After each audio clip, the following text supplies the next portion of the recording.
প্রধানমন্ত্রী যশোর সফরের খবরে জানাতে শার্শা এবং যশোর থেকে যুক্ত হচ্ছেন আমাদের সহকর্মীরা।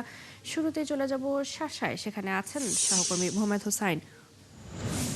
হুসাইন, নিশ্চয়ই শুনতে পাচ্ছেন। পুনর্খননের মাধ্যমে জিয়া খাল পরিচিত উলাসী খালের সংস্কার হলে এলাকার কৃষি সহ সার্বিক আর্থসামাজিক উন্নয়নে প্রভাব নিয়ে কি বলছেন এলাকাবাসী, সব মিলিয়ে জানাবেন। চৈতি, আপনাকে ধন্যবাদ।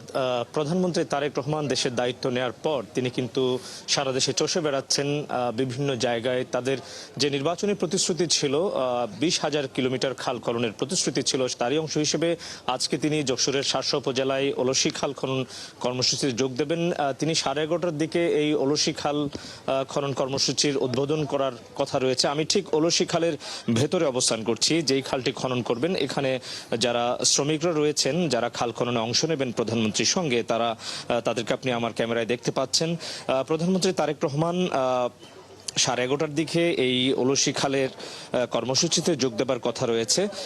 এরই মধ্যে কিন্তু অসংখ্য নেতাকর্মী সহ সাধারণ মানুষ কিন্তু খালের দুই পাশে অবস্থান করছেন এবং আজকের এই খাল খননের মধ্য দিয়ে এলাকাবাসী বলছেন যে আসলে দীর্ঘদিন ধরেই অবহেলায় এবং কোনো ধরনের সংস্কার হয়নি এই খাল। যেই খালটি শহীদ রাষ্ট্রপতি জিয়াউর রহমান তিনি 1976 সালে প্রথমবারের মতো স্বেচ্ছাশ্রমে স্থানীয় মানুষদের সাথে নিয়ে তিনি এই খালটি খনন করেছিলেন এবং সেই থেকে শহীদ রাষ্ট্রপতি জিয়াউর রহমানের খাল খনন কর্মসূচি একটি বড় কর্মসূচি হিসেবে রূপান্তর হয় এবং তারই দেখানো পথে তার সন্তান প্রধানমন্ত্রী তারেক রহমান খাল খনন কর্মসূচির জন্য সারা দেশে উদ্যোগ গ্রহণ করেছেন। তার অংশ হিসেবে যশোরের এই অলসী খাল খনন কর্মসূচিতে তিনি যোগ দেবেন এবং শহীদ রাষ্ট্রপতি জিয়াউর রহমান যেই লক্ষ্য এবং উদ্দেশ্যকে সামনে রেখে খাল খনন কর্মসূচি শুরু করেছিলেন, তার প্রধানতম লক্ষ্য ছিল যে গ্রামীণ অর্থনীতির চাকাকে সচল করা, স্থানীয় জনগণকে সাথে নিয়ে তাদের যে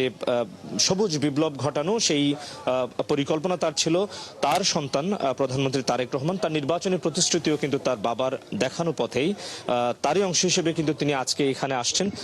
অলসী খাল খনন মধ্য দিয়ে কিন্তু সেই কর্মসূচি বাস্তবায়নের পথে যাবে এবং এখানকার সাধারণ মানুষ বলছেন যে এখানকার যে সমস্যা, তাদের এই খাল খনন বা এই পুনঃখননের মধ্য দিয়ে কিন্তু তাদের কৃষিতে প্রভূত উন্নতি সাধন হবে এবং তাদের যে কর্মসংস্থান, গ্রামীণ অর্থনীতির চাকা সচল হবে, স্থানীয়দের কর্মসংস্থানের সৃষ্টি হবে এবং এই খাল খননের মধ্য দিয়ে কিন্তু কৃষির যেমন উন্নতি হবে, পাশাপাশি এখানে যে জলাবদ্ধতার সমস্যা রয়েছে সেই জলাবদ্ধতার সমস্যাও কিন্তু অনেকটাই কেটে যাবে। তো এই দীর্ঘ 5 দশকের যে ব্যবধান, পিতা পুত্রের যে ব্যবধান, সেই ব্যবধান যে দর্শন 1976 সালে শহীদ রাষ্ট্রপতি জিয়াউর রহমান যে দর্শনকে সামনে এনে সারা দেশে একটা বিপ্লব ঘটিয়ে দিয়েছিলেন, তারই অংশ হিসেবে কিন্তু প্রধানমন্ত্রী তারেক রহমান এই খাল খনন উদ্যোগে অংশগ্রহণ করবেন। তিনি 11:30টার দিকে এখানে আসবেন, এসে সরাসরি খাল খনন কর্মসূচিতে যোগ দেবেন। তিনি খনন কাজে অংশ নেবেন। এর পাশাপাশি একটি সুধী সমাবেশের জন্য একটা মঞ্চ তৈরি করা হয়েছে, তিনি সেখানে বক্তব্য রাখবেন স্থানীয়দের উদ্দেশ্যে। শহীদ রাষ্ট্রপতি জিয়াউর রহমানের যে খাল খনন উদ্যোগটি তিনি 1976 সালে নিয়েছিলেন, সেটি কিন্তু এই অলসী খাল খননের মধ্য দিয়ে, এই স্থানীয়রা যেই খালটিকে জিয়া খাল নামে চেনেন, এই খাল খননের মধ্য দিয়ে কিন্তু এখানকার মানুষের যে সমস্যা সংকট, সেটি অনেকটাই লাঘব হবে বলে তারা মনে করেন। তো শার্শা থেকে, অলসী খাল থেকে আমার কাছে এই ছিল সবশেষ। চৈতি। হোসেন, আপনি আছেন সেখানে, নিশ্চয়ই খাল খনন যখন শুরু হবে কর্মসূচি, আমরা আবারও আপনার মাধ্যমে যুক্ত হব। আমাদের সাথে আরও একজন সহকর্মী আছেন, SM ফরহাদ, তিনি আছেন যশোর বিমানবন্দরের সামনে। ফরহাদ, নিশ্চয়ই শুনতে পাচ্ছেন, প্রধানমন্ত্রী তো কিছুক্ষণের মধ্যেই বিমানবন্দরে অবতরণ করার কথা রয়েছে। বিমানবন্দরের বাইরে নেতাকর্মী এবং যশোরবাসীর উচ্ছ্বাস কেমন দেখছেন, জানাবেন।